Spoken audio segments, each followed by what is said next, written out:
Hey guys, as you can see, I've let the dishes pile up, got a full load here, and I was looking around. I wanted to find a dishwasher detergent that didn't use the plastic pods. So I came across this Dirty Labs, ordered the 2-pack. I have this one, the Yuzu Geranium Lemon Balm, and then the unscented over there. And this is the very first load that I'll be trying it. So I just want to show you, got plenty of dirty dishes here.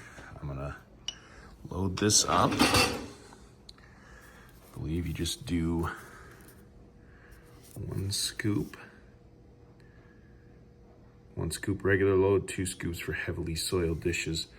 I'm gonna do about 1.5 scoops, and then I will show it to you. So there's 1. Half.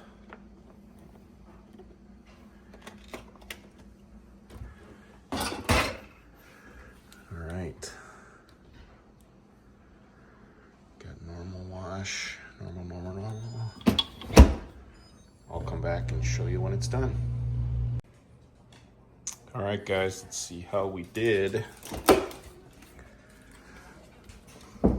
Smells really good.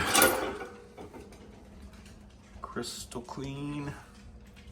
Fix some silverware.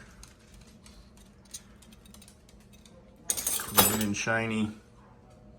We have terrible water here, so oftentimes there's residue left. Nothing in here. So, hope that helps. Thanks.